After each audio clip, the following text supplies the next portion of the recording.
My life is in shambles. Well, not shambles.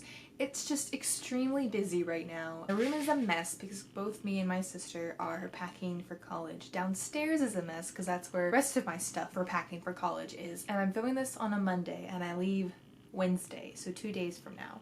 And I have a long to-do list for tomorrow. So let's just say that's the reason I didn't post for, what was it, 2 weeks, and that this wrap up is basically a month late.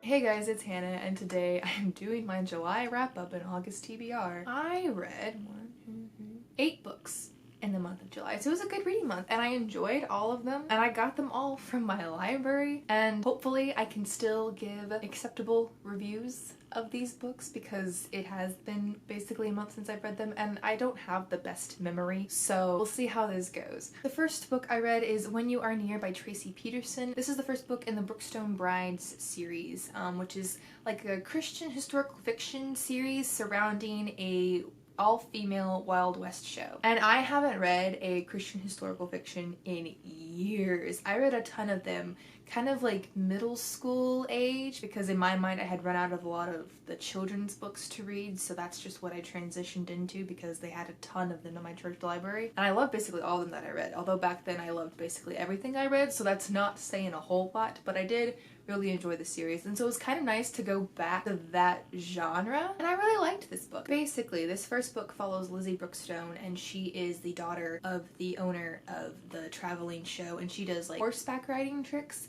which was really interesting to read about because the author, I feel like she did a good job of describing them, but I just could not picture what she was saying. Like, she was very descriptive when she had Lizzie like doing all the tricks and stuff, but I was still like, what is she doing? There's kind of a mystery happening and there's a lot of pining for people. There's a stowaway. So it was a pretty action-packed book. And I just really liked it. It was a fun read, a quick read, and just all around enjoyable. The next book I'm going to read off the title because it's kind of a long one. That is Make Your Bed, Little Things That Can Change Your Life and Maybe the World by William H. McRaven. This book is kind of a self-help book. This was Admiral William H. McRaven commencement speech at the University of Texas one year. I think 2014. Not 2008, 2014. And this is a publication of it because it is in the back, but it also, he just elaborates on all of these points that he made in his speech. He had all these like little things to do to better improve your life and like your mentality, and I thought it was really good. It kind of gave off the same vibe as Fish Tales, that book I read back in October, I think, for school, where it is one of those like self-help books, but it's actually practical advice and it's done in a way that doesn't feel like a cliche, or if it does feel like a cliche, it's a cliche you can get behind. And so I really liked that about it, and it was a super quick read. Someone had returned it, I saw it, thought, you know, I might as well check it out. Checked it out to myself, read it basically that same day, and then returned it, and I enjoyed it. So if you're wanting a self-help book that doesn't quite feel like a self-help book, feels more like an advice book, and it gives good pointers, then I recommend this book. The next book I read is I Could Pee on This and Other Poems by Cats by Francesco Marciuliano. This book is a book of poetry written by cats. I actually gifted this to my aunt one year for her birthday, and I was going to read it before I gave it to her because I do that sometimes, but I didn't, and I just gave it to her and I just haven't gotten a chance to pick it up. And one day I was thinking about it, and so I put myself on the reserve list for it at the library, and it came in for me and I read it in like an hour or two, and it was just super cute, super fun. Some of the poems I was like meh. I don't know if that's just because the poems were meh or because I'm not a poetry person, but some of the poems I did find pretty meh, but other ones were hilarious and oh so relatable. And so if you are a cat person or are thinking about getting a cat, I definitely recommend this book. The next book I read was The Ender's Game by Orson Scott Card. This book is a sci-fi book and I'm a little bit confused by it still, but basically these children are kind of recruited to this army and they're trying to fight these buggers who haven't attacked them in a while, but they're going to attack them first this time. And Ender Wiggins is just like this prodigal little child, and he's essentially being specialty trained to become the commander. I've kind of gotten out of sci-fi, so it was a bit weird to get back into it, but I did really like this book. It's very interesting, and I don't know how to describe in what way it's so interesting. It's just Ender's voice is very distinctive, and seeing his interactions with children and then seeing his siblings and stuff and just the way they think and react to things. It's a kind of creepy book in some aspects in that sense, but it also just makes it very intriguing. It's one of those like slower paced books in a way, but one of those that you can't put down. And I thought it was good. I enjoyed it. I don't think I'll continue on with the series, just for no reason really, but I did really enjoy this first book. Another thing, so they had this whole training room and there's like this anti-gravity stuff, but then it didn't seem to make sense with any of their other things. The training room just confuses me because they keep mentioning these star things. I don't know what they were talking about. I never understood that part, but I liked his interactions with most of the other kids, and I liked how it ended up to a certain point. But yeah, as a whole I enjoyed it. It's a very interesting read, but very good. The next book I read was Graceling by Kristen Couture. This is the first book in the Graceling Realm series. In this Graceling Realm, there are people who have 2 different colored eyes, and that means they are a Graceling, and that means they have some kind of superpower. It can be that they can hold their breath underwater forever. It can be that they can open their mouth over their entire head, which is disgusting. It can be basically anything. And it follows CATSA, I think is how her name is pronounced. We're gonna go with it. That's how I was saying it in my head, CATSA. She is graced with killing, and so she works for the king, not Rathan, Randa. There's a lot of names in this book and is too much. But it follows her, and she basically works for this king and is his personal assassin and goes around killing people when he tells her to go around killing people. But she also has this like secret council thing, and they try and do good, and at some point those 2 things clash, and she meets a prince, a Linead prince, Linead. I say Linead in my head, described as the beautiful Prince Poe. And he's also graced. Well, I guess she's technically graced with fighting, but he's also graced with it. But then there are secrets, there's fighting, and there's survival. And the best part about this book is when comes in, because then there's this whole... That's a spoiler. Needless to say, I really enjoyed this book. It was one of those books that when I just think of a good young adult fantasy, I'll think of Graceling. They're just so entertaining, but my goodness, CATSA is so dramatic. I don't think she realizes she's so dramatic, but her and Poe together, my god.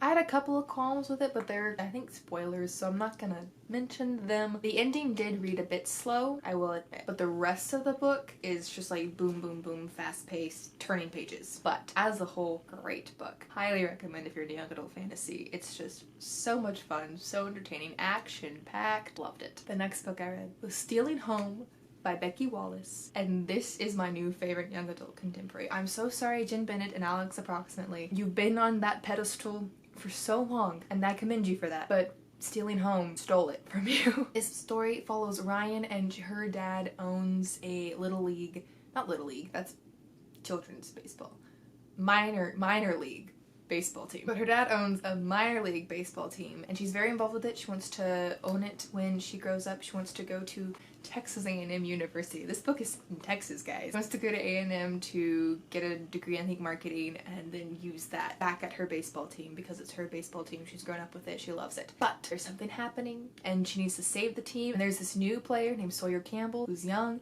and handsome and the sweetest guy. My goodness. And he's helping her, but then he's also like, you know, trying to keep on his game for baseball because something happens and things are just constantly happening. And it is adorable, guys. It is so freaking cute. If you want a feel-good contemporary, read this book. It's Joanna's new favorite as well. And I don't know if you know this, but my sister basically exclusively reads young adult contemporary. So if anyone's like a low-key expert on it, she is. And so if she says this is her new favorite, you need to read this book. It's just so cute. And like there's high stakes, but they're the kind of high stakes that make sense for these high school kids. But also it's just so dramatic because it's baseball, and so like it's baseball. Too cute, too cute. And then we went to a Roanoke Express game pretty soon after we had read this book, and Joanna and I just could not stop thinking about this book because it's just been on our minds.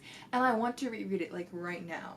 That's how adorable it is. I loved it. You should read it. The next book I read in July was Fire by Kristen Cashore. This is the second book in the Graceling series. This book follows like a different world. There's a character in the first book that I can't really tell you about because it'd be a spoiler for the first book, but it kind of is his origin story, not explicitly. It more follows Fire, who is a human-monster hybrid, which I don't quite understand the monsters in this world, I will admit. It just constantly confused me and I couldn't quite wrap my head around them. But there are like these monster things in this world and she's like a human-monster combo. And so when people see her as a whole, they just go crazy basically because there's something in her blood or in her sight or whatever, and it just like gets into people's minds, and so she can get into people's minds. So some people can like guard themselves from that, but most people can't. And it follows her and then this, I guess, neighboring kingdom, and she ends up having to help them. There's these whole big wars happening. A lot happened and I'm blanking on like the timeline that it happened, but really great book. It was strange to be just completely removed from the original world, but I did like this new world and I did really like the dynamics between the characters in this world. I'm not going to say the dynamics between who specifically. There was one character that, oh, I hated him from the beginning. He upset me from the start. But the dynamics between the characters, very interesting, very intriguing. On board for most of them. And it was just a fun book. It was another one of those young adult fantasies where I'm like, yes, this is what I'm here for when I want a young adult fantasy. Drama, but not so much drama that I just can't handle it. A bit of romance, a lot of action. Like, it's just...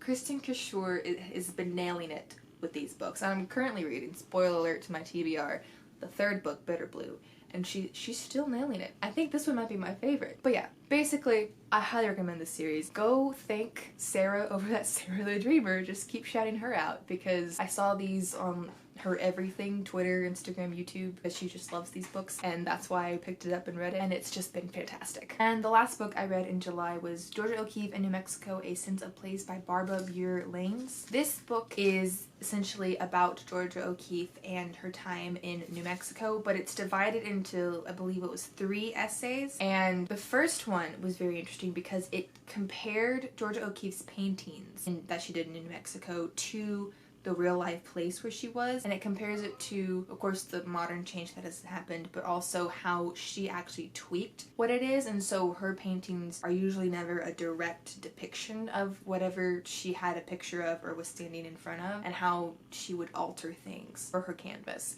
And that was very interesting. But I think the one I loved the best was the last one because it followed these 3 guys, I think it was 3 guys, as they kind of traversed across New Mexico and they just thought about Georgia O'Keeffe. They went to some of the places where she had painted and they went to Ghost Ranch, and it was written in that same kind of diary style but still gives you like real life facts and information and just like the kind of nonfiction that I am here for, and I really enjoyed that. It was more reminiscent of Weekends with O'Keeffe by C.S. Merrill because it did have that more personal tone to it, and I really enjoyed it. It was a great read. It's Georgia O'Keeffe, so of course I'm going to love it at this point, but it was a great read, and I did like seeing her stuff from New Mexico, and so now I've read her stuff from Texas. Don't scratch on that. Hey, don't scratch on that either. Are you being grumpy?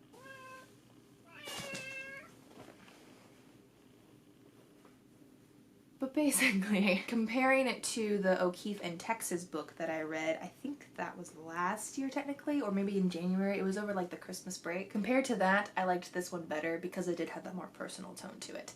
And I really liked the analysis of the real life place to O'Keeffe's paintings. I thought that was really cool. And what it was doing is showing how even in her real life stuff, there was always a bit of abstraction. And I think that was really cool because she's kind of known for her somewhat abstract art. I really enjoyed it and I thought it was great. Dusty's just chilling in my lap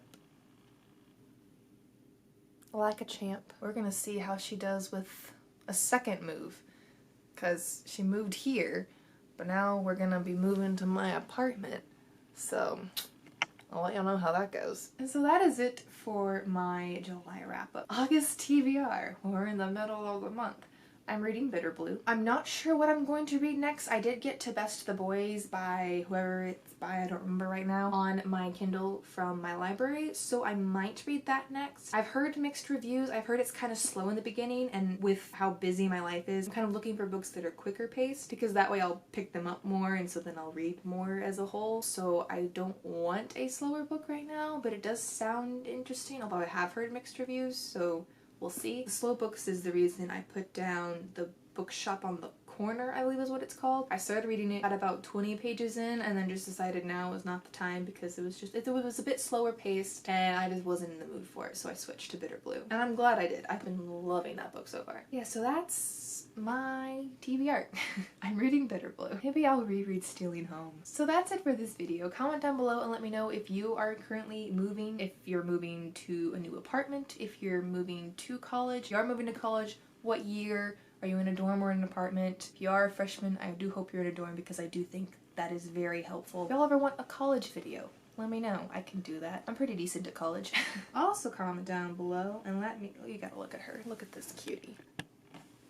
Look at this darling little baby. Okay. What was I saying? I think it's a little crooked, but I don't care. Also comment down below and let me know what your favorite young adult contemporary is. Mine is Stealing Home by Becky Wallace, and I will stand by that until another one comes along. I wonder if Becky Wallace has more books. I haven't looked at her Goodreads profile. Oh, she does. The Keeper's Chronicles. I might check that out. And it looks like she has something coming out in 2020. But basically, mine is Stealing Home. Let me know what your favorite contemporary is. So that's it for this video. I hope you enjoyed it, and I will see y'all again in another one soon.